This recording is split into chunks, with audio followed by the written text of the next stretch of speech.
Hey friends, Peggy Hall back with you from thehealthyamerican.org, continuing my coverage on the Maui fire disaster that was inflicted upon the unsuspecting population. I've got probably 20 videos or more in my Maui playlist here on YouTube. And I'm also doing some posts on my Instagram channel as well. When you're looking for my videos here, I want to make sure that you click on live. And so let me just do that real quick here for you. We will dive right into the video itself, but some of you said you couldn't find my videos after they aired. So here we are streaming live, and you're going to click on the Healthy American. There's my channel. And when you do that, sorry, my screen is freezing here. You've got options. So you can click on videos, home, or live. You need to click on live. I would say 95% of my videos are streaming live, and here they all are. The other thing is you can go to the playlist. You can click on the Maui playlist and get the information that way. While I've got my screen share, let me show you this guy. All right.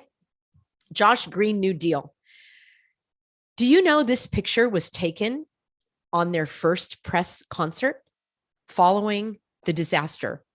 This was, I have to get the date. It was either August 9th or 10th. It was the very first public press concert, as I call it, because it's a performance.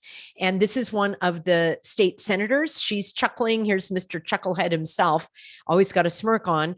And yeah, this is Josh Green New Deal. He had just arrived on Maui from Oahu in the midst of this disaster.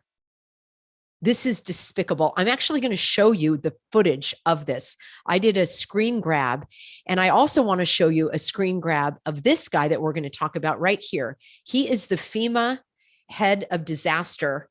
And yeah, he's a disaster, all right. And this is again, very early on. I think this was maybe about, this one in particular was about a week later, because here is the Herman Andaya who resigned. Look at his gesture here, the fire chief. You know that is a Masonic symbol. I'm going to do another carousel of images of all these people that have their hands like that. Okay, I'm free again. I know, don't know quite, just on the Mail. And the Daily Mail always breaks my computer. I went on the Daily Mail because there was a story that said the FEMA officials are staying in 5-star resorts at $1,000 a day. This is the guy in charge of FEMA. I'm going to tell you about him. And I'm also going to bring you a video where I'm going to show you before the cameras were rolling. Again, this is like the first early on in the disaster. And you're going to see what this FEMA official, how he was joking and laughing. And as soon as the cameras were turned on, he became serious.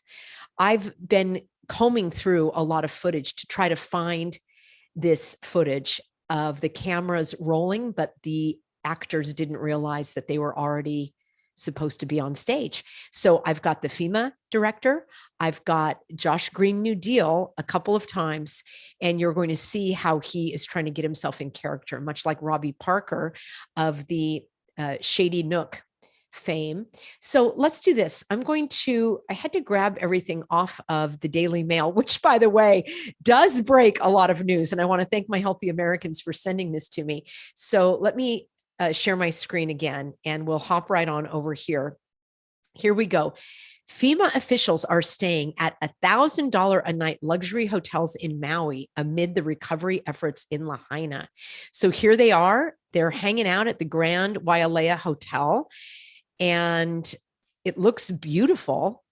These beachside resorts are popular among the rich and famous, located about a 45-minute drive away from the fire-ravaged town of Lahaina. I can hear you already saying, Peggy, where are they supposed to stay?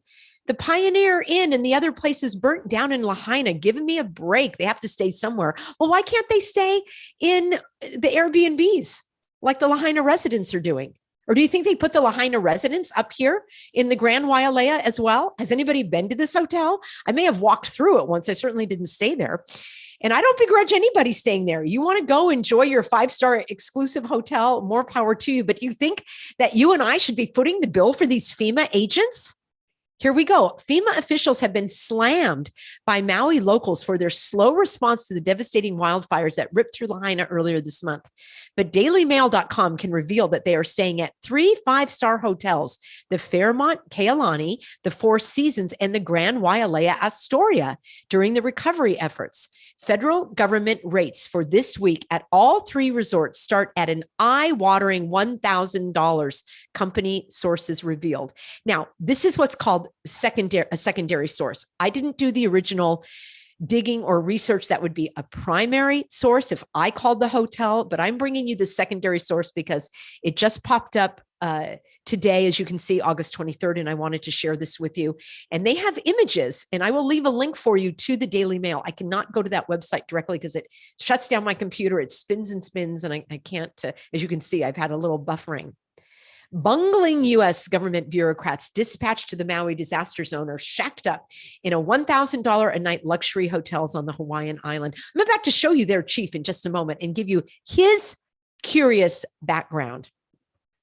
FEMA have been slammed by locals over their slow response to the devastating wildfires that have left thousands of people homeless. I'm not even going to talk about the number of lives lost because that has not been verified either.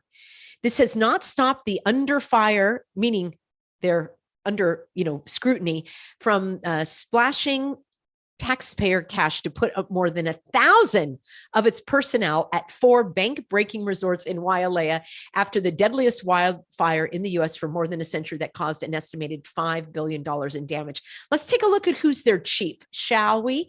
And here we go, Brad Kieserman. Now, I'm not going to draw any conclusions. Some of you were asking me about the heritage of many of these individuals like Josh Green and Brian Schatz and Brad Kieserman, and I'm not going to dive down that rabbit hole right now, but I will on a second video when I show you that Israel is sending what they call smart aid to Lahaina to help rebuild Lahaina. Yeah, what do you think about them apples? Smart aid. It ain't too smart when we're talking about the 15-minute cities. What do you think about this guy? Just, your first initial looking at him. He was the former deputy administrator of FEMA, meaning he was not the top dog. And guess what happened? Here we go. He was in charge of the Sandy, not the Shady Nook, but this was the Hurricane Sandy. There was an insurance fraud going on because the people were not getting what they should have. And he apparently was in charge of this, but guess what? He resigned. And what did he do? You know what, friends, I am so sorry. I am mixing up 2 stories, but they all are intertwined anyway. This is not the head of FEMA. The head of FEMA I'm going to bring to you in a second video. But the reason I mention this is because he was the head of FEMA disaster. This is the guy. And guess what? He's now in charge of the American Red Cross. It's hard to keep it straight because they all are a revolving cast of characters. So let's just continue to look at this fellow, shall we? He used to work for FEMA, and now he is the vice president of operations and logistics for the American Red Cross, as I call it. He is responsible for how it responds to disasters throughout the country, and he is committed to serving the needs of the disaster survivors. Now, here's what's interesting. He used to work for FEMA, and then he worked prior to that, he worked for the Department of Homeland Security. I find that very, very odd. So this is the guy in charge of the American Red Cross. And he went to the Catholic University. Many of you will point out some of the Jesuit connections. I haven't done that digging just yet. He also took part in the Exxon Valdez oil spill. That's a little shady to me as well. And the mass migrations from Haiti and Cuba, can you say suspicious? So this just doesn't add up for me. He now is in charge of the American Red Cross. And this must be why he was smiling and glad handing people and shaking hands when he thought the cameras were off. So my apologies. I've got so much research to bring to you. And I've got over 120 something documents of links and my analysis and images. And I'm trying to comb through those because I want to bring to you images like this one with, I'm flabbergasted when I look at this picture right here. We will leave on this note. Does this look like someone who is the head of a state that just experienced the worst? I'm not going to call it natural. I'm going to call it an unnatural disaster in its history. This was within 48 hours. And within hours of him, within 48 hours of the disaster, within hours of him arriving on Maui to give the press concert.